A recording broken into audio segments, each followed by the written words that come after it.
ಇದು ಏನು ಸಂರಕ್ಷಿತ ಪ್ರದೇಶ ಅಂತ ಹೇಳ್ತಾರಲ್ಲ, ಇದಕ್ಕೆ ಏನು ಹೇಳ್ತಾ ಇದ್ದೀರಾ ನೀವೀಗ? ಇದಕ್ಕೆ ಯಾವುದೇ ರೀತಿಯಾದ ನಿಖರವಾದ ದಾಖಲಾತಿ ಇಲ್ಲವಂತೆ. ಇವತ್ತು RFO ನವರು ಬಂದಿದ್ರು, ಅವ್ರನ್ನ ಕೇಳಿದು, ಸರ್ ನಿಮ್ಮದು ಇದು ಸಂರಕ್ಷಿತ ಪ್ರದೇಶ, ಅದು ಪರಿಭಾವಿತ ಅರಣ್ಯ ಪ್ರದೇಶ ಅಂತ. ಡೀಮ್ಡ್ ಫಾರೆಸ್ಟ್ ಅಂದರೆ ಪರಿಭಾವಿತ ಅರಣ್ಯ ಪ್ರದೇಶ ಅಂತ. ಅವ್ರನ್ನೇ ಕೇಳಿದು ನಾವು, ಸರ್ ಇದು ನಿಮಗೆ ಒಳಪಡುತ್ತಾ? ಇದಕ್ಕೆ ನಮಗೆ ಗೆಜೆಟ್ ನೋಟಿಫಿಕೇಶನ್ ಆಗಿದೆ, ಆದರೆ ಕಂದಾಯ ಇಲಾಖೆ ಇದೇ ನಿಮ್ಮ ಜಾಗ ಅಂತ ನಮಗೆ ಗುರುತಿಸ್ಕೊಟ್ಟಿಲ್ಲ, ಇದು ನಮಗೆ ಇದು ಸ್ಕೆಚ್ ಆಗಿ ಕೊಟ್ಟಿಲ್ಲ, ಹಾಗಾಗಿ ನಾವು ಇದಕ್ಕೆ ಹಸ್ತಕ್ಷೇಪ ಮಾಡೋಕ್ಕೆ ಬರಲ್ಲ ಅಂತ ನೇರವಾಗಿ ಹೇಳಿದ್ರು ಅವರು. ಅವ್ರನ್ನೂ ಕೂಡ ಕರ್ಕೊಂಬಂದಿದ್ರು ನಮ್ಮ ಮೇಲೆ ಪ್ರಭಾವ ಬೀರ್ಸೋಕ್ಕೆ. ನಾವು ನೇರವಾಗಿ ಅವ್ರನ್ನ ಪ್ರಶ್ನೆ ಮಾಡಿದ್ರು, ಸರ್ ನಿಮ್ಮಲ್ಲಿ ಏನಿದೆ ದಾಖಲಾತಿ ಕೊಡಿ, ಇದೇ ಜಾಗ ಅಂತಂದರೆ ನಾವು ಬಿಟ್ಕೊಡೋಕೆ ತಯಾರು ಅಂದಾಗ, ಇಲ್ಲ ನಮಗಿನ್ನೂ ಇದು ಸ್ಕೆಚ್ಚೇ ಆಗಿಲ್ಲ, ಸ್ಕೆಚ್ ಆದರೆ ನಾವೇ ಬೇಕಾದ್ರೆ ಬಿಡಿಸ್ಕೊಂತೀವಿ, ನಮಗೆ ಗೊತ್ತಿದೆ, ನಾವು ಏನು ಮಾಡಬೇಕು ಆ ಕಾನೂನು ರೀತಿ ನಾವು ಮಾಡ್ತೀವಿ ಅಂತ ಅವ್ರು ಹೇಳಿದ್ದಾರೆ. ಆದರೆ ಕುಯಿಮ್ ಮೊಹಮ್ಮದ್ ಅವರು ಕುತಂತ್ರದಿಂದ ನಮ್ಮ ದಲಿತರನ್ನು ಒಕ್ಕಲೆಬ್ಬಿಸಬೇಕು ಅನ್ನೋ ಉದ್ದೇಶಕ್ಕೆ ಯಾವುದೋ ಪ್ರಭಾವಕ್ಕೆ ಒಳಗಾಗಿ ಇಲ್ಲ ಆಮಿಷಕ್ಕೆ ಒಳಗಾಗಿ ನಮ್ಮನ್ನು ದಲಿತರನ್ನ ಒಕ್ಕಲೆಬ್ಬಿಸಬೇಕು ಅಂತ ನಿರ್ಧರಿಸಿಬಿಟ್ಟಿದ್ದಾರೆ. ಹಾಗಾಗಿ ಅವ್ರ ಮೇಲೆ ಉಗ್ರವಾದ ಕಠಿಣವಾದ ಕ್ರಮ ತಗೊಬೇಕು, ಅಟ್ರಾಸಿಟಿ ಪ್ರಕರಣ ದಾಖಲೆ ಮಾಡಬೇಕು ಅಂತ ನಾವು ಈ ಮೂಲಕ ಜಿಲ್ಲಾಧಿಕಾರಿಗಳು ಮತ್ತು ಮಾನ್ಯ ಕಂದಾಯ ಸಚಿವರು ಮತ್ತು ಸಮಾಜ ಕಲ್ಯಾಣ ಇಲಾಖೆ ಮಿನಿಸ್ಟರ್ನ ಈ ಮೂಲಕ ಒತ್ತಾಯ ಮಾಡ್ತಾ ಇದ್ದೀವಿ. ಆಮೇಲೆ ಇದು ಹೈಕೋರ್ಟಲ್ಲಿ ಪ್ರಕರಣ ಇದೆ ಅಥವಾ ಸುಪ್ರೀಂ ಕೋರ್ಟಲ್ಲಿ ಪ್ರಕರಣ ಇದೆ ಅಂತ ಹೇಳ್ತಾ ಇದ್ದಾರೆ, ಒಂದು ಮಾಹಿತಿ ಇದೆ, ಇದ್ರ ಬಗ್ಗೆ ಏನು ಹೇಳ್ತೀರಾ? ಡೀಮ್ಡ್ ಫಾರೆಸ್ಟ್ ವಿಚಾರವಾಗಿ ಇಡೀ ರಾಜ್ಯಾದ್ಯಂತ ಈ ಒಂದು ಪ್ರಕರಣ ಸರ್ಕಾರದ ಲೆವೆಲಲ್ಲಿದೆ. ಆದರೆ ಈ ಒಂದು ಪ್ರದೇಶಕ್ಕೆ ಸಂಬಂಧಪಟ್ಟಂತೆ 780 ಎಕರೆ ಏನು ಡೀಮ್ಡ್ ಫಾರೆಸ್ಟ್ ಅಂತ ಗುರುತಿಸಿದ ಏನು ಪಾಣಿ ಆಗಿದೆ ಹೊರತು ಗುರುತಿಸಿಲ್ಲ. ಇದು ಸ್ಪಷ್ಟವಾಗಿ ನಾವು ತಿಳ್ಕೊಬೇಕು. ಎಲ್ಲಿ ಡೀಮ್ಡ್ ಫಾರೆಸ್ಟ್ ಬರುತ್ತೆ ಅನ್ನೋದನ್ನ ಈವರೆಗೂ ಗುರುತಿಸಿಲ್ಲ, ನಿಖರವಾಗಿ ಗುರುತಿಸಿಲ್ಲ, ಸುಮ್ಮನೆ ಪಾಣಿ ಒಳಗಿದೆ. ಆದರೆ ಇಲ್ಲಿ ಎಷ್ಟೋ ಜನ ರೈತರುಗಳು ಪಾಣಿ ತಗೊಂಡಿದ್ದಾರೆ, ಮಂಜೂರು ಮಾಡಿಸ್ಕೊಂಡಿದ್ದಾರೆ, ಕೈಗೆ ತಗೊಂಡಿದ್ದಾರೆ. ಯಾವ ರೀತಿ ಇವ್ರನ್ನ ಗುರುತಿಸ್ತಾರೆ? ಡೀಮ್ಡ್ ಫಾರೆಸ್ಟ್ ಅಂದರೆ ಯಾವುದೋ ಒಂದು ಕಡೆ ಇರಬೇಕು, ಗುರುತಿಸಿರ್ಬೇಕು. ಆದರೆ ಇವ್ರು ಗುರುತಿಸೇ ಇಲ್ಲ, ಬರೀ ಡೀಮ್ಡ್ ಫಾರೆಸ್ಟ್ ಅಂತಾರೆ. ಈ ನಮ್ಗೆ RFO ಹೇಳಿರೋ ಮಾಹಿತಿ ಪ್ರಕಾರ ನಮಗೆ ಸ್ಕೆಚ್ಚೇ ಇಲ್ಲ ಅಂತ ಹೇಳಿದ್ದಾರೆ. ಬೇಕಾದ್ರೆ ನೀವು RFOನ ಮತ್ತು ಇದು ಇವರ ಅರಣ್ಯ ಇಲಾಖೆಯವ್ರ ಬಗ್ಗೆ ಇದ್ರ ಬಗ್ಗೆ ಮಾಹಿತಿ. ತಾಲೂಕಿನ ಮಾನ್ಯ ಘನ ತಹಶೀಲ್ದಾರ್ ಅವರು ಇವತ್ತು ಬೆಳಿಗ್ಗೆ ಬರ್ತಾರೆ. ನಾವು ಅವ್ರು ಬಂದಾಗ ನಮ್ಮ ಕಷ್ಟ ಕೇಳಕ್ಕೆ ಬಂದವ್ರೆ ಅಂತ ಅನ್ಕೊಂಡಿರ್ತೀವಿ ನಾವು.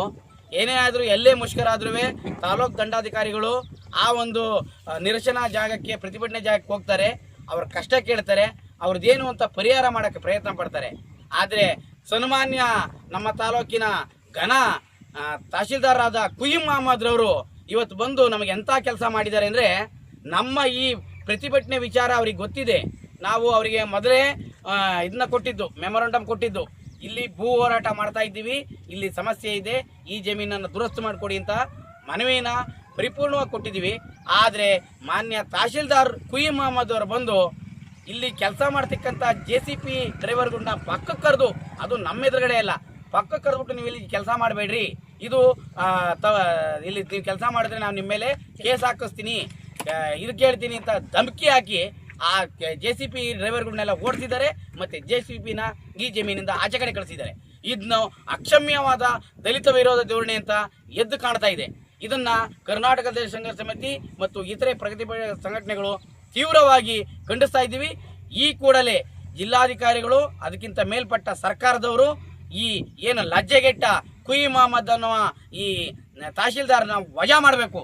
ಯಾಕೆಂದರೆ ತಾಲೂಕಿನಲ್ಲಿ ಹಲವಾರು ದಲಿತರ ಈ ಇಂಥ ಸಮಸ್ಯೆಗಳನ್ನ ಬಗೆಹರಿಸೇ ಇಲ್ಲ. ಯಾವುದೇ ಆದ್ರೂ ಈ ಎದುರು ಪಾರ್ಟಿಯವ್ರ ಹತ್ರ ಮಿಂಗಲ್ ಆಗ್ತಾರೆ, ಸವರ್ಣೀಯರ ಹತ್ರ ಮಿಂಗಲ್ ಆಗ್ತಾರೆ. ದಲಿತರು ಮತ್ತು ಸವರ್ಣೀಯರ ನಡುವೆ ಏನಾದ್ರು ವಿವಾದ ಇದ್ದರೆ ಬರೀ ಸವರ್ಣೀಯರಿಗೆ ಅನುಕೂಲ ಮಾಡುವಂಥ ಒಂದು ಮನಸ್ಥಿತಿ ಉಳ್ಳ ಈ ಕುಯಿಮ್ ಮೊಹಮ್ಮದ್ನ ಈ ಕೂಡಲೇ ಈ ಸ್ಥಾನದಿಂದ ವಜಾಗೊಳಿಸಬೇಕು, ಸಸ್ಪೆಂಡ್ ಮಾಡಿಸ್ಬೇಕು. ಜೊತೆಗೆ ದಲಿತ ವಿರೋಧಿ ಧೋರಣೆ ಅನುಸರಿಸ್ತಾ ಇರೋ ಕುಯಿಮ್ ಮೊಹಮ್ಮದ್ ಮೇಲೆ ಅಟ್ರಾಸಿಟಿ ಪ್ರಕರಣ ದಾಖಲಿಸಬೇಕು ಅಂತ ಈ ಮೂಲಕ ನಾನು ಆಗ್ರಹ ಪಡಿಸ್ತಾ ಇದ್ದೀನಿ.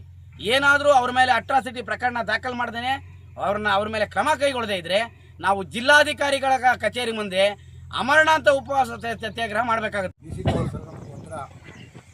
ಅದರಲ್ಲಿ ನಮ್ಮ ದಲಿತರು 20 ಎಕರೆ ಜಮೀನು ಕೊಂಡಿರ್ತಾರೆ.